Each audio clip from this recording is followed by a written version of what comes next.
வணக்கம் நேயர்களே. இன்றைக்கி சுவையான அனைவருக்கும் பிடித்த பால்கோவா எப்படி செய்யலாம் அப்படிங்கிறத தான் பார்க்க போகிறோம். எங்கள் வீட்டு பக்கத்தில் பசும்பால் கிடைக்கும், கறந்து கொடுத்துருவாங்க. 1 லிட்டரில் நம்ம இப்போ செஞ்சுருக்கோம். பாருங்கள் எவ்வளோ ஸ்கொயராக எப்படி கிடச்சிருக்கு பாருங்கள். வாங்க என்னென்ன செய்யலான்னு பார்க்கலாம். கொண்டு வந்த பசும்பாலை சர்க்கரைக்கெல்லாம் கலந்து நம்ம சர்க்கரையெல்லாம் முதல்ல கலந்துட்டு பாலோட சர்க்கரை மட்டும்தாங்க கலந்துருக்கோம். உங்களுக்கு தேவைப்பட்டால் நெய் கலந்துக்கலாம். அடுப்பு பற்ற வச்சு இப்போ தான் தூக்கி வச்சிடணும்.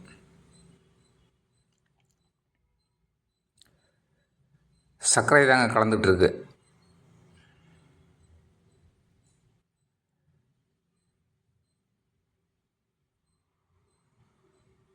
அடுப்பில் வைக்கிறதுக்கு முன்னாலே கலந்துட்டால் நல்லாயிருக்கும்.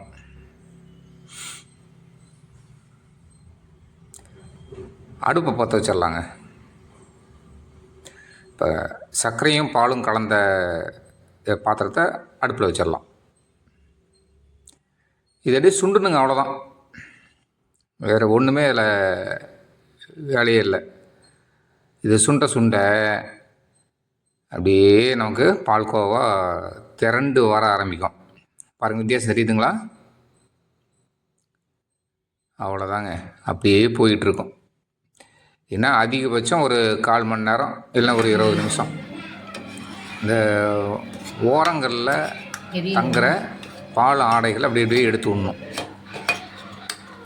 பாலாடைகள் சேர தான் நமக்கு பால்கோவா அதிகப்படியாக கிடைக்கும்.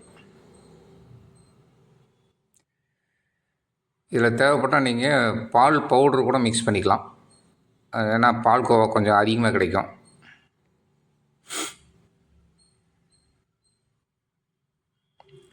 தேவைப்பட்டால் நெய் போட்டுக்கலாம். இந்த நெய்யும் இவங்கிட்ட வாங்குகிற பசும்பால்லேருந்து எடுத்த வெண்ணெயிலேருந்து தான் நம்ம செஞ்சுருக்கோம்.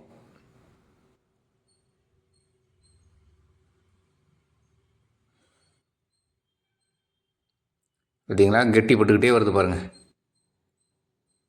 அந்த கைப்பிடி முகனையில் வரைக்கும் இருந்த பால் இப்போ பாருங்கள் எவ்வளோ குறைஞ்சிருக்குன்னு.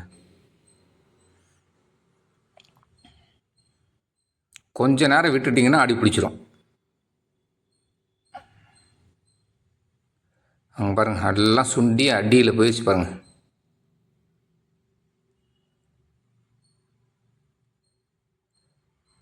சர்க்கரை ரொம்ப கம்மியாகவே சேர்த்துக்கலாம். ஏன்னா அது பசும்பாலுங்கிறதுனால ஏற்கனவே பால்லேயே கொஞ்சம் ஸ்வீட் இருக்கும். அதனால் சர்க்கரை கொஞ்சம் கம்மியாகவே சேர்த்துக்கிறது நல்லதுங்க. பாருங்கள், அல்வா பதத்துக்கு வந்துருச்சு பாருங்கள்.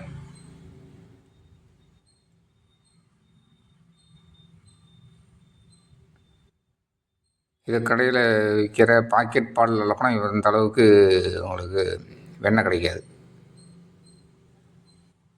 பசும்பால்னால் நிறையாவே நம்ம உபரி நிறையா கிடைக்கும் நமக்கு.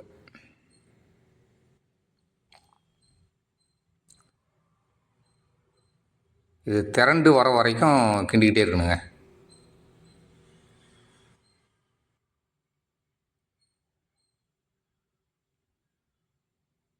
என்ன இந்த கிண்டுறது தான், வச்சதுலேருந்து நிறுத்துகிற வரைக்கும் கிண்டுறதை மட்டும் நிறுத்தக்கூடாது. இந்த சைட்லேயும் எடுத்து விட்டுக்கிட்டே இருக்கணும், இல்லை தீஞ்சு போயிடும்.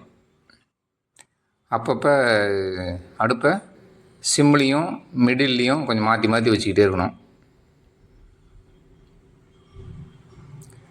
எந்த ஸ்வீட் செஞ்சிங்கனாலும் கொஞ்சம் மைல்டாக உப்பு கலந்துக்கிட்டிங்கன்னா நல்லா டேஸ்ட்டாக இருக்கும்.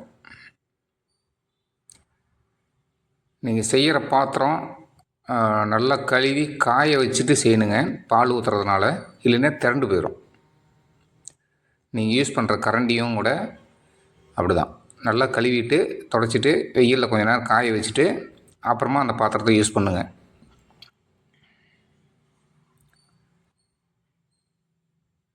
அடி கனமான பாத்திரமாக இருந்தால் கொஞ்சம் நல்லாயிருக்கும், தீயாது.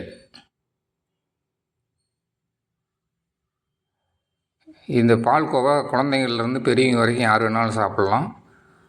நல்ல சுவையாகவும் ஆரோக்கியமாகவும் இருக்கும். ரெடி ஆகிட்டுருக்கு. ஆச்சு இன்னும் ஒரு 2 நிமிஷம்.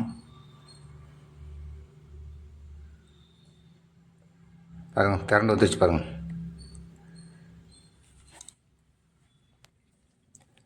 பார்த்தீங்களா, திரண்டு வந்துருச்சு பாருங்கள். அடியில் தள்ளினோம்னா அடியில் ஒட்டாமல் வரும். இதுதான் பதம். நம்ம நெய் தடவி வச்சுருந்த பாத்திரத்தில் போட்டுக்கலாம்.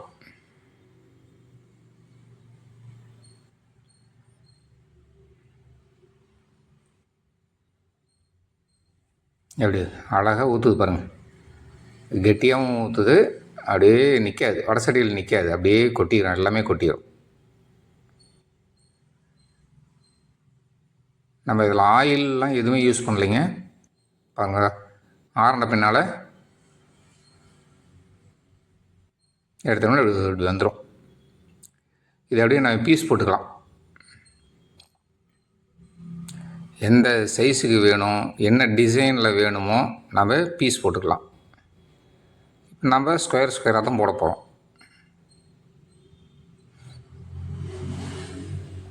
இது ரொம்ப சாஃப்டாக இருக்குங்க. பாருங்கள், கட் பண்ணும் போதே உடையும். சரிங்களா, ரொம்ப சாஃப்டாக தான் இருக்கும்.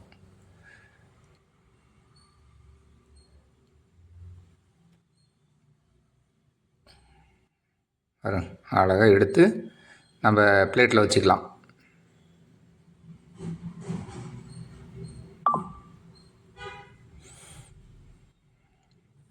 ரெடிங்க, பால்கோவா ரெடி ஆயிடுச்சு. நாம் சாப்பிட வேண்டியதுதான். இனிமேல்